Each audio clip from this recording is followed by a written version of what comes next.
Hello mga sisi ko, good afternoon. Inom muna tayo ng tubig.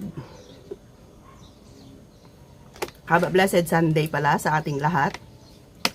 Kumusta na kayo after New Year mga kasari, mga sisi ko? Nakapagpahinga na ba kayo? So ngayon ay Sunday nga, have a blessed Sunday, ulitin ko. Ngayon na ako nakapag-vlog ulit. Kasi wala na ako ng gana, mga ilang araw. Masakit kasi yung puwet ko, mga sisi ko. Sakit akong lubot. Hindi pa ako nakapagpa-check up mga sisi ko. Ayan, tinatamad ako magpa-check up. Matagal ang doktor.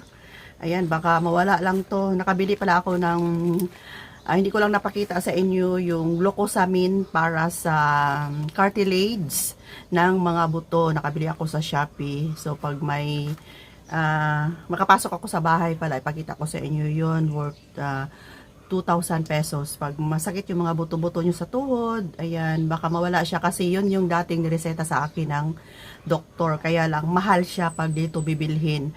90 per sachet. Parang juice na siya mga sisi ko. Okay, so ang aking vlog ngayon ay tungkol sa benta natin ng Pasko at New Year. Ayan, magkano ba ang benta ni Ate Rose nung Pasko at New Year? Pero bago yan mga sisi ko, kagigising ko lang pala. Tapos sabi ni Kuya Dave, oy, may dumating na parcel. Sabi niya sa akin, may dumating na parcel, binayaran ko. 1,000 ang isa, tapos yung isa daw nasa 400 plus. Sabi ko, 400. Ito 400. Yan, 450. Sabi ko, wala naman akong 400. Ito alam ko, may 1,000 ako. Alam ko ito'y gamot ni Pupoy. Ito yung gamot ni Pupoy, mga sisi ko. Dapat dito 15 pieces, kaya lang 14 lang pala yung napindot ko. Tinignan ko 14 lang talaga. Ayan oh. Mas mura to, nasa 75, pero yung isa na branded 100 yun. So dapat ang bibilihin ko 30 pieces per month kasi maintenance niya araw-araw. Pero ito lang muna yung nabili ko kasi ang mahal. So next week na lang din ako bibili ulit ng ganito, another 1,000 na naman para kay Pupoy, sa mga nakakilala kay Pupoy dyan. Yan, para to kay Pupoy. Tapos sabi ko, hala, bakit may ako, may item ako na 400. Minsan lagi mga sisi ko sa daming iniisip. Mawala na ba? Hindi ko na alam kung ano yung mga pinambili ko sa Shopee. Sabi ni Kuya Dave, baka na-scam ka. Sabi ko, wala naman akong order na na worth 400. Tapos mabigat. Sabi niya, mabigat. Baka bato ito. Baka daw bato. Kasi minsan, yung mga kakilala namin, yung mga suki namin dito, sabi nila, pa-scam daw sila sa Facebook. Pagdating daw dito, bato yung laman. Mabigat daw, bato ang laman. Minsan kahoy. Minsan basahan. Tapos sabi ko sa Shopee naman to.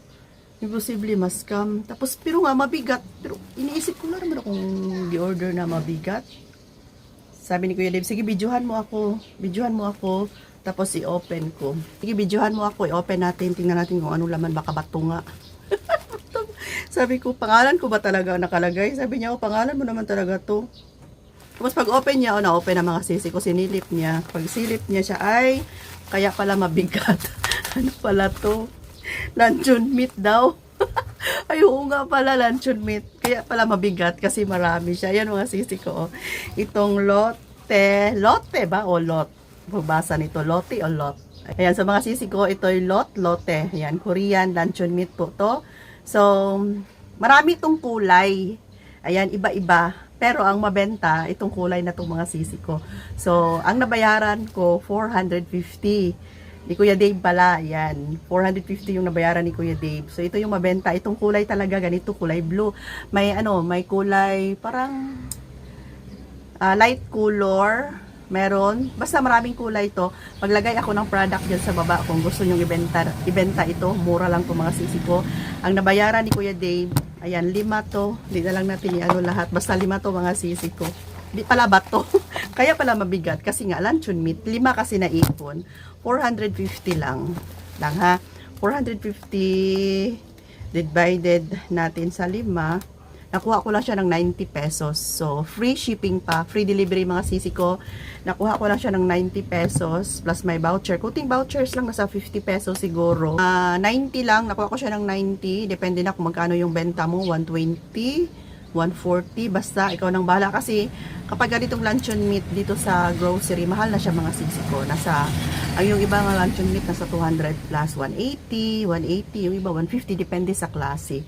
Pero ito, Loti naman to, yan o, Loti luncheon meat, na depende na kayo kung ano yung mag-pronounce nyo. Ayan, so 5. Maglagay ako ng Prada kung gusto nyo. Ito yung ibenta na, natikman ko na to mga sisi ko, hindi siya masyadong maalat. So, nung Pasko mga sisi ko, mas mabenta. Ayan, may mga pera pa kasi yung ating mga suki, mga kapitbahay, tatanggap lang ng mga bonus, hindi pa siguro naubos na shopping. So halos naghanda, may mga handa sila. So okay yung benta natin, naka 21,000 kami. So okay na yan mga sisi ko, pero before umaabot kami ng mahigit 30,000. Before yon, pero ngayon nasa 21. Pero okay na rin yan, at least may benta pa rin, 'di ba? Malaki-laki na rin 'yan.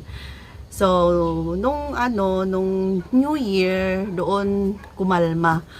Humina nung New Year kasi may vlog ako before na nung New Year alas pa lang 9 PM pa lang to 11 brown out.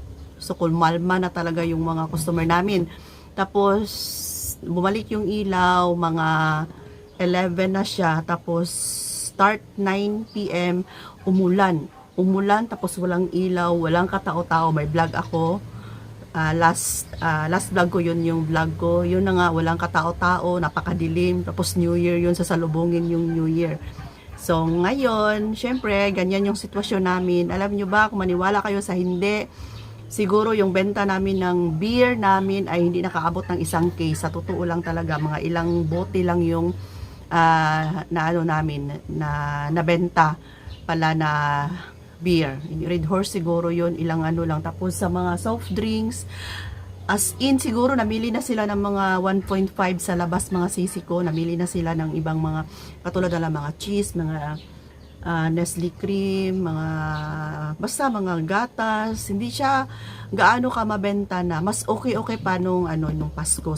Siguro sa New Year, namili na sila mga sisi ko ng mga pangangailangan nila. So, kung ano lang yung mga kulang-kulang, yun na lang yung binibili nila dito sa tindahan namin.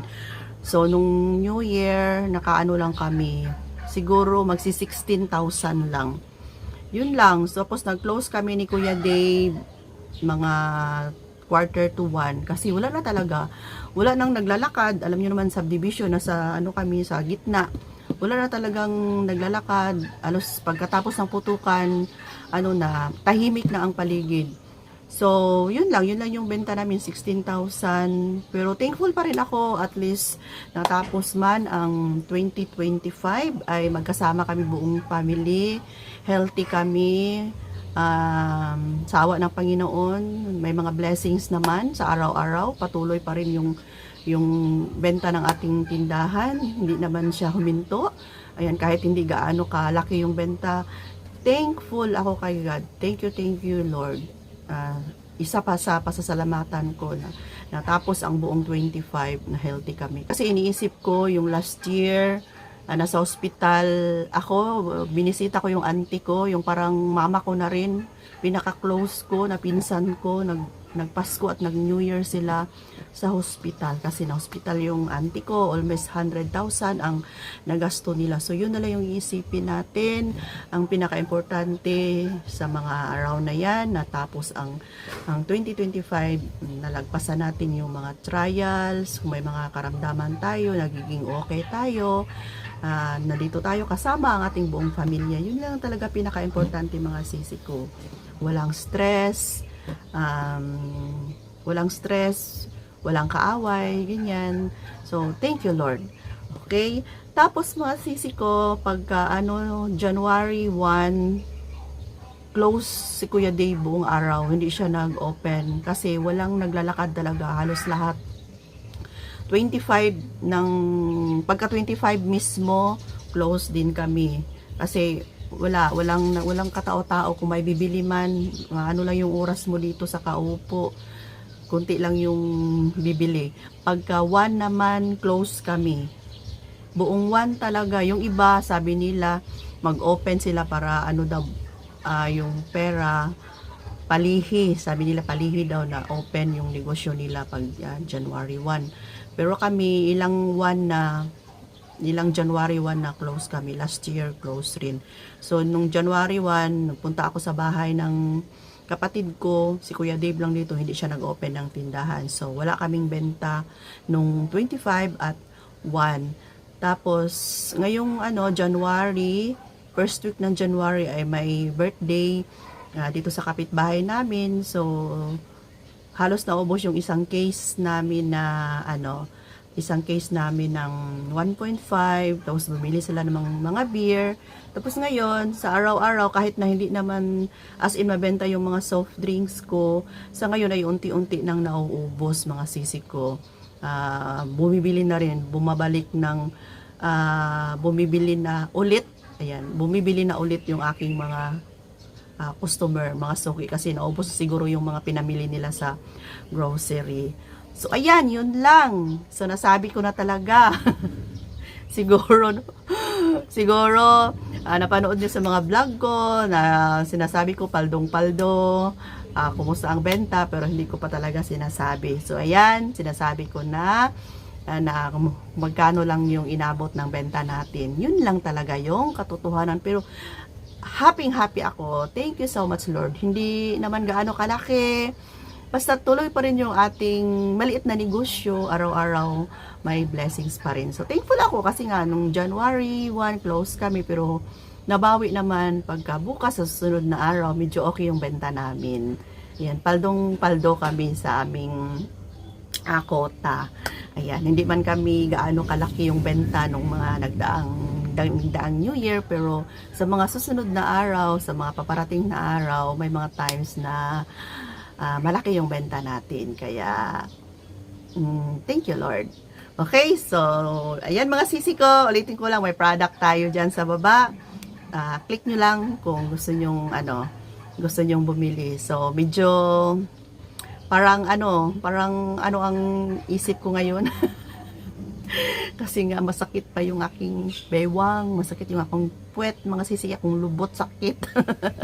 Yan, so thank you so much. Sana sa mga susunod na mga buwan, mga araw, mga taon ay andyan pa rin kayo, patuloy na sumusubaybay kay Ate Rose. Kung ano yung ganap sa ating buhay bilang isang sari-sari store owner.